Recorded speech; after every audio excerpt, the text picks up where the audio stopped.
अस्सलाम वालेकुम, आप देख रहे हैं GTV न्यूज। मैं हूं साजिद हसन और मैं हूं जवेरिया अली। बुलेटिन का आगाज करते हुए सबसे पहले आपको बताएं कि अस्करी क़यादत सानिहा सियालकोट की शदीद मजम्मत की है।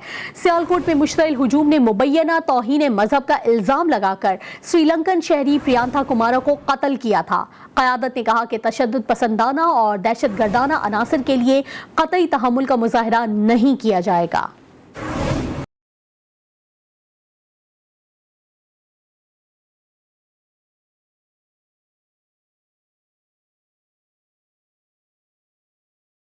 DGISPR major general Babar Iftikhar के समाजी राब्ते की वेबसाइट ट्विटर पर जारी बयान के मुताबिक army chief general Qamar Javed Bajwa की सदारत में कोर कमांडर्स कॉन्फ्रेंस हुई। GHQ में होने वाले इजलास के दौरान अस्करी क़यादत ने सानिहा सियालकोट का नोटिस लिया और तशद्दुद पसंदाना और दहशत गर्दाना अनासिर के लिए क़तई तहम्मुल का मुजाहरा न किए जाने के अज़्म का आदा किया। कोर कमांडर्स कॉन्फ्रेंस के दौरान आलमी और खित्ते की सिक्योरिटी सूरत हाल का जायजा लिया गया और अफवाज की तरबियती और पेशा वराना उमूर पर इत्मीनान का इजहार किया गया।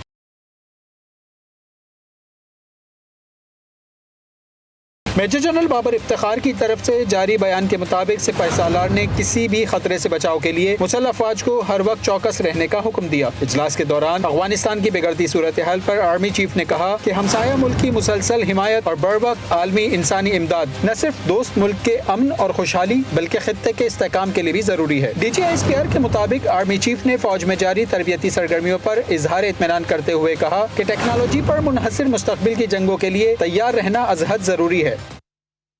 और आपको खबर देंगे, भारतीय फिजाइया का हेलीकॉप्टर रियासत तमिलनाडु में गिरकर तबाह हो गया। हादसे में भारतीय आर्मी चीफ बिपिन रावत हलाक हो गए। गिरने वाले हेलीकॉप्टर में बिपिन रावत की अहलिया बिपिन रावत और अमले के अफराद भी सवार थे।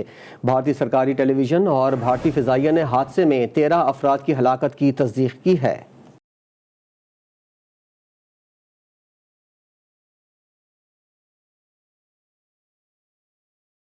भारतीय फिजाइया का हेलीकॉप्टर रियासत तमिलनाडु में गिरकर तबाह हो गया। हादसे में भारतीय chief of defence staff Bipin Rawat, उनकी अहलिया मधुलिका रावत और अमले के 13 अफराद हलाक हो गए। भारतीय फिजाइया ने भारतीय chief of defence staff Bipin Rawat की हलाकत की भी तस्दीक की है। भारतीय फिजाइया के मुताबिक हादसे का शिकार होने वाले हेलीकॉप्टर में जनरल बिपिन रावत की फैमिली और उनके अमले के अफराद मौजूद थे। बिपिन रावत मेडिकल कॉलेज में लेक्चर देने के लिए जा रहे थे। भारतीय सरकारी मीडिया का कहना है कि हेलीकॉप्टर में ब्रिगेडियर, लेफ्टिनेंट कर्नल और 5 सिक्योरिटी अफसरान समेत 14 अफराद सवार थे। भारतीय मीडिया के मुताबिक हेलीकॉप्टर मुमकिना तौर पर खराब मौसम के बाइस गिरकर तबाह हुआ। हादसे के बाद भारतीय फोर्सेस में इलाके में सर्च एंड रेस्क्यू ऑपरेशन शुरू किया और लाशों को करीबी अस्पताल मुंतकिल कर दिया गया। भारतीय वजीर आजम नरेंद्र मोदी ने हादसे की रिपोर्ट तलब कर ली है।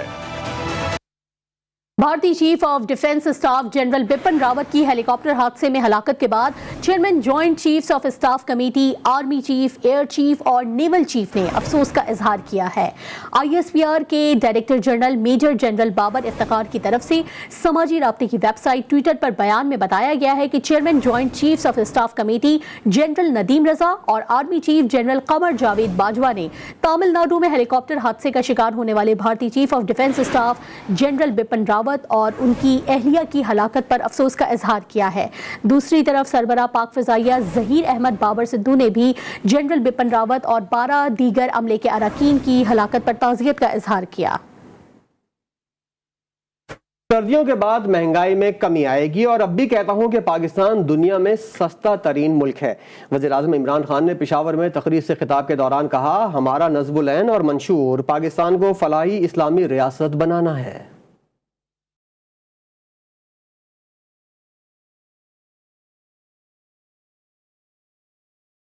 ये सर्दियों के बाद हमारा ख्याल है कि आहिस्ता आहिस्ता चीज़ें कीमतें नीचे आ जाएंगी। मैं अभी भी कहूँगा कि पाकिस्तान दुनिया में सबसे सस्ता मुल्क है। हमने उनकी कीमतें नीचे रखी, लेकिन जो बाहर से चीज़ें इंपोर्ट कर रहे थे उसका हम क्या करते? पहले कोरोना आया, बड़ा जोर लगाया मेरे पे लोगों ने कि जी लॉकडाउन कर दो, बंद कर दो। जिस तरह सारी दुनिया में हिंदुस्तान की मिसाल दी जा रही थी कि देखिए उन्होंने बंद कर दिया नरेंद्र मोदी ने, तो मैं भी कर दूं ताकि कोरोना ना फैले। और बड़ा मुझे बुरा भला भी कहा गया। 3 महीने मैंने बड़ी चीज़ें सुनी कि जी इसको पता नहीं है, किसी ने कहा इसके ऊपर FIR काट दो जो भी कोरोना से मरता है, क्योंकि ये लॉकडाउन नहीं कर रहा। हमारा जो नस्बुल-ऐन था, जो हमारा मंशूर तब था, उसमें बड़ा वाज़ेह था कि हमने पाकिस्तान को एक इस्लामी फलाई रियासत बनाना है, जो कि पाकिस्तान की ऑब्जेक्टिव रेजोल्यूशन में। गलत माशी पॉलिसियों का बोझ अवाम उठा रहे हैं। चेयरमैन पीपल्स पार्टी बिलावल भुट्टो जरदारी ने प्रेस कॉन्फ्रेंस करते हुए कहा कि मौजूदा हुकूमत का हर सियासी मैदान में मुकाबला करेंगे। 17 दिसंबर को मुल्क भर में जिलाई सतह पर एहतजाजी मुजाहिरे होंगे और 27 दिसंबर को गड़ी खुदाबख्श में आइंदा के लाहे अमल का ऐलान करेंगे। मैं समझता हूँ कि सिंध का जो बल्दियाती निज़ाम वो इवॉल्व हो रहा है। मैं समझता हूँ कि अगर आप ये इख्तियार पूरी तरीके से लोकल बॉडी निज़ाम को देंगे और वो अपने इलाके का प्रॉपर्टी टैक्स जमा शुरू कर देंगे तो ये उनके लिए एक बहुत बड़ा रेवेन्यू स्ट्रीम हो सकता है। 10 तारीख को पाकिस्तान पीपल्स पार्टी का मुल्क भर में पाकिस्तान पीपल्स पार्टी के कारकुनों अपने अपने इलाके में एहतजाज करेंगे पेट्रोल की बढ़ती हुई कीमत के खिलाफ, और इंशाअल्लाह ताला 17 तारीख को पाकिस्तान पीपल्स पार्टी मुल्क भर में अपने डिस्ट्रिक्ट्स वाइज एहतजाज करेंगे। हमारा जो गैस का बहरान है, उसका भी बढ़ती हुई बहरान है, उस पर हम आवाज़ उठाएंगे। साबिक गवर्नर सिंध डॉक्टर इशरतुल इबाद खान का वज़ीर आला सिंध मुराद अली शाह और सूबाई वज़ीर बल्दियात नासिर हुसैन शाह के साथ टेलीफोनिक रब्ता हुआ है। रहनुमाओं के दरमियान गुफ्तगू में लोकल गवर्नमेंट एक्ट से मुतल्लिक तबादला ख्याल किया गया। रहनुमाओं के दरमियान मेयर का इंतखाब मुंतखब नुमाइंदों और शो ऑफ हैंड से करने पर इत्तेफाक राय पाया गया है। इशरतुल इबाद मुराद अली शाह और नासिर हुसैन शाह के दरमियान इत्तेफाक पाया गया कि लोकल गवर्नमेंट एक्ट की मंजूरी तमाम स्टेक होल्डर से मुशावरत के बाद की जाएगी। जमात इस्लामी कराची की सिंध बल्दियाती बिल के खिलाफ दस्तखती मुहिम जारी है। जमात इस्लामी कराची बचाओ तहरीक के हवाले से 12 दिसंबर को मज़ार कायद से KMC हेड ऑफिस तक मार्च करने का ऐलान। हाफिज नईमुर रहमान ने कहा कि हुक्मरान जमात पीपल्स पार्टी मुस्तरद शुदा बल्दियाती बिल के जरिए तमाम इख्तियारात अपने पास रखना चाहती है। 12 दिसंबर को इंशाअल्लाह एक बहुत बड़ा मज़ार कायद से लेकर KMC बिल्डिंग तक बहुत बड़ा मार्च करेंगे, जो कराची बचाओ मार्च होगा। और ये जो ख़ास तौर पर सिंध बल्दियाती बिल आया और इसमें जिस गासिबाना तरीके से पीपल्स पार्टी ने जो रहे सहे इख्तियारात थे वो छीनने की कोशिश की है, जमात इस्लामी आवाम के अंदर एक मोबिलाइजेशन पैदा कर रही है। और इसका एक बड़ा सबूत ये है कि आज से हम आवाम से दस्तखती मुहिम शुरू कर रहे हैं और हम कैंप लगाएंगे, हम चौकों और चौराहों पे कॉर्नर मीटिंग्स करेंगे, हम डोर टू डोर कैंपेन करेंगे। PDM ने कंपनी की मशहूरी के लिए 4 महीने का टाइम दिया है। PDM से दरख्वास्त है कि 23 के बजाय 30 मार्च को आए। वज़ीर दाखिला शेख रशीद अहमद का कहना है कि मुल्क को बदनाम करने वालों के खिलाफ सख्त इक़दामात का फैसला किया गया है।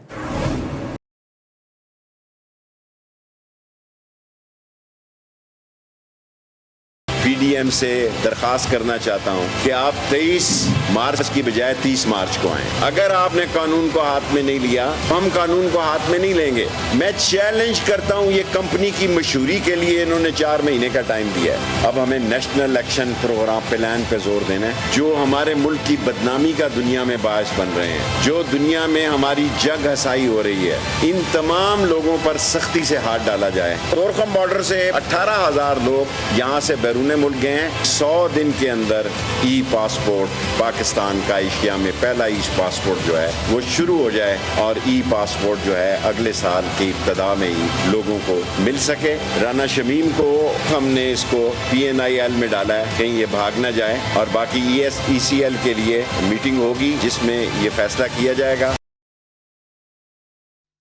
आवाम ने पुलिस को मुल्क का करप्ट तरीन इदारा करार दे दिया। ट्रांसपेरेंसी इंटरनेशनल के सर्वे में अदलिया में भी करप्शन की निशानदही कर दी गई। आवाम का कहना है कि कमजोर एहतसाब, ताकतवर तबके की हविस और कम तनख्वाहें करप्शन की सबसे बड़ी वजूहात हैं। मज़ीद तफसीलात इस रिपोर्ट में।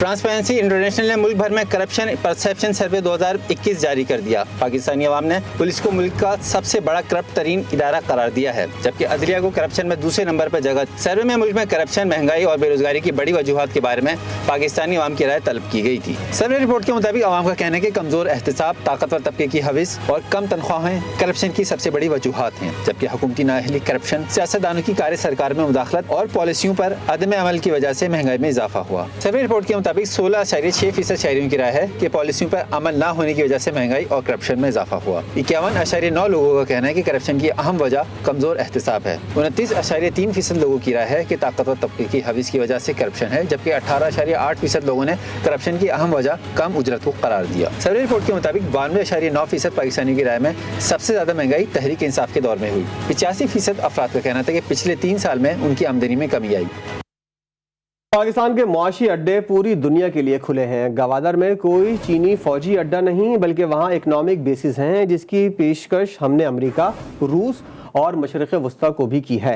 मुशीर कौमी सलामती मुईद यूसुफ कहते हैं कि इस्लामाबाद और वाशिंगटन के ताल्लुकात में उतार चढ़ाव आता रहा है और बदकिस्मती से जब अमेरिका का मफाद पूरा हो जाता है तो पाकिस्तान को एक तरफ कर दिया जाता है, मगर अब हम अमेरिका के साथ अच्छे ताल्लुकात चाहते हैं।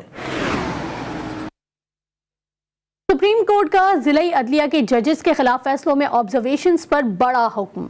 अदालत ने लाहौर हाई कोर्ट की जानिब से सिविल जजेस के खिलाफ ऑब्जर्वेशन हज़फ करने का हुक्म दे दिया।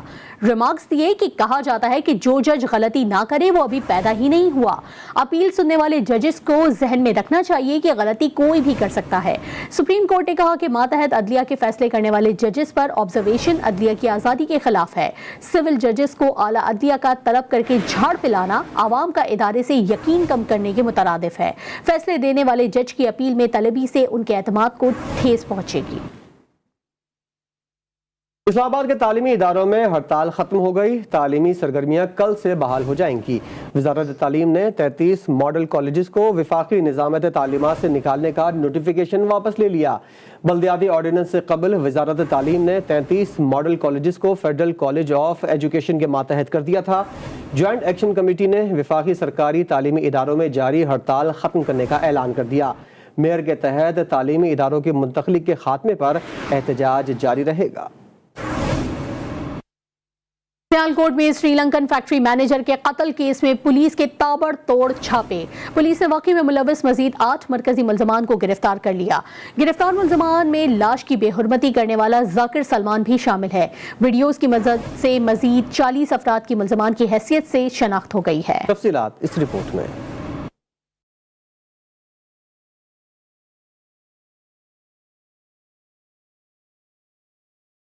कोट की फैक्ट्री में तशद्दुद से श्रीलंकन शहरी के कत्ल और लाश की बेहुरमती के केस में छापामार कार्रवाइयां जारी हैं। पुलिस ने फुटेज और मोबाइल कॉल्स डेटा की मदद से 8 मरकजी मुल्जमान को गिरफ्तार कर लिया। पकड़े जाने वाले मुल्जमान में लाश की बेहुरमती करने वाला जाकिर सलमान भी शामिल है। पुलिस की तफ्तीशी टीम ने वीडियोस की मदद से वाक़ये में मुलविस मजीद 40 मुल्जमान को शनाख्त कर लिया। पुलिस के मुताबिक नए शनाख्त होने वाले 40 मुल्जमान की फहरिस्त में ज्यादातर ऐसे लोगों की है जो बाहर से आए थे। फहरिस्त में फैक्ट्री के करीबी देहात के रहने वाले अफराद भी शामिल हैं। पुलिस ने फैक्ट्री के स्टिचिंग यूनिट के स्टिचर सबूर भट्ट को भी गिरफ्तार कर लिया है। डीपीओ के मुताबिक मुलजिम सबूर भट्ट ने परियांथा कुमार के खिलाफ वर्कर्स को इश्तिहार दिलाया। वाक़े से पहले परियांथा ने स्टिचिंग हॉल का दौरा किया। डीपीओ का कहना है कि वाक़े में दीगर मरकजी मुल्जिमान के किरदार का तयन भी किया जा रहा है और तमाम मुल्जिमान को कानून की गिरफ्त में लाया जाएगा।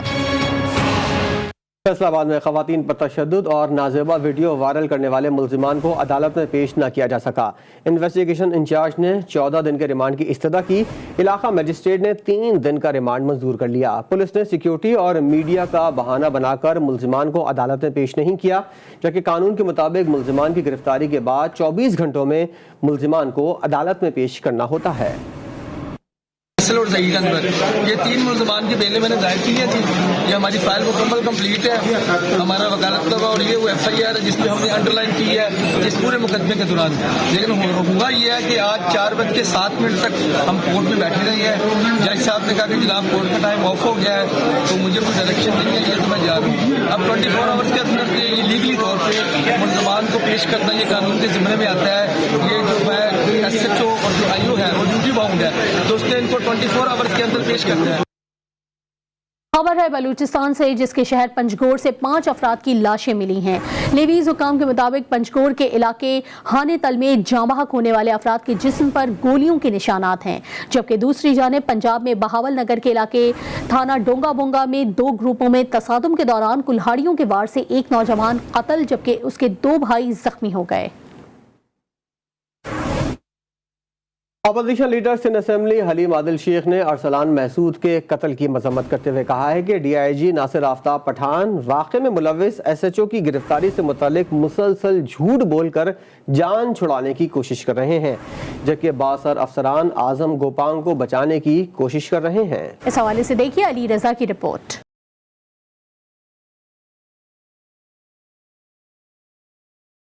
गुज़िश्ता दिनों औरंगी टाउन में मुबैना पुलिस मुकाबले में हलाक नौजवान के लवाहिकीन को इंसाफ मिलने की उम्मीदें दम तोड़ने लगी। मासूम बेगुनाह नौजवान तालिब इल्म अरसलान महसूद के कत्ल को पुलिस मुकाबले का रंग देने में मुलव्विस पुलिस एहलकारों की गिरफ्तारी से मुतालिक आला अफसरान के दावे झूठे निकले। मामले पर opposition leader Sindh assembly Haleem Adil Sheikh का कहना है DIG नासिर आफ्ताब ने वाक़े के पहले रोज मौक़िफ़ अपनाया था कि लवाहिकीन के मुतालबे के मुताबिक SHO आजम गोपांग को लॉकअप कर दिया गया है, जबकि अब SHO और सहूलतकारों को बचाने के लिए आला अफसरान मुताहरिक हैं। DIG ने लवाहिकीन और हमसे गलत बयानी की है। डिस्ट्रिक्ट वेस्ट में राव अनवार वाली सूरत हाल चल रही है। ये 20 ग्रेड के अफसर मुझसे झूठ बोला, क्यों तस्वीर मैंने उसको तस्वीर देख के मैंने क्या करना था, उसका इश्तार बनवाना था। इन्होंने हमसे अगर अव्वल तो मैं तय कहता हूँ लॉकअप किया था, बाद में किसी के कहने पे उसको छोड़ा होगा, और चूंकि वही राव अनवार वाला इलाका है। मकतूल अरसलान महसूद के वरसा और हलीम आदिल शेख ने कहा है कि वाक़े के बाद SHO समेत तमाम मुलव्विस मुल्ज़िमान की गिरफ्तारी की फुटेज दिखाने पर एहतजाज मौखर किया था, मगर बाद में अफसरान ने मिली भगत से पेटी भाइयों को फरार करा दिया। गिरफ्तार भी नहीं होगा, लेकिन ये 3 बंदे को पंच ही नहीं मिलेगा, वो लाश नहीं, वो तो स्पेशल पार्टी है।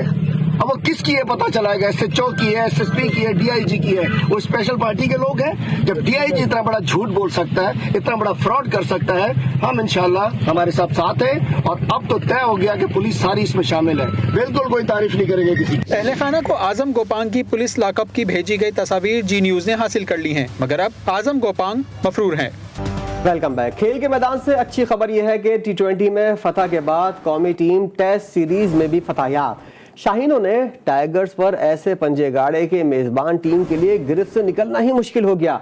कौमी टीम ने इनिंग्स और 8 रन से दूसरा टेस्ट मैच जीतकर सीरीज में क्लीन स्वीप कर लिया। कौमी टीम टेस्ट के आखिरी दिन 13 विकेटें लेने वाली दुनिया की पहली टीम बन गई।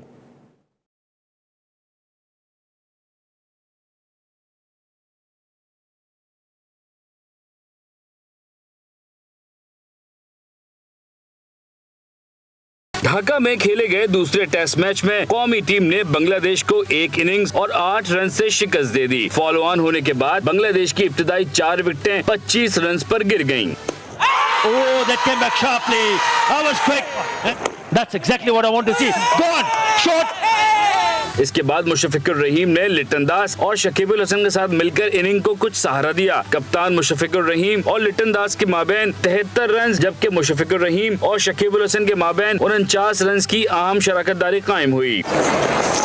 This time off the front foot, it's in the air, but in the gap. This time cracking looking shot. That is a beauty. एक मौके पर ऐसा महसूस हो रहा था कि ढाका टेस्ट मैच ड्रॉ हो जाएगा, ताहम कप्तान बाबर आजम ने खुद बॉलिंग कराने का फैसला किया, जो अच्छा साबित हुआ, और उन्होंने मेहदी हसन को आउट करके अपने करियर की पहली विकेट हासिल की।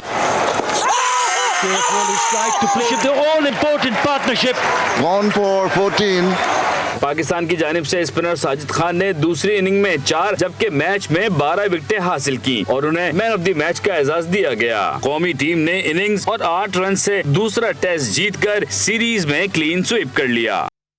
एक ब्रेक के बाद हाजिर होंगे हेडलाइंस के साथ। देखते रहिए GTV न्यूज।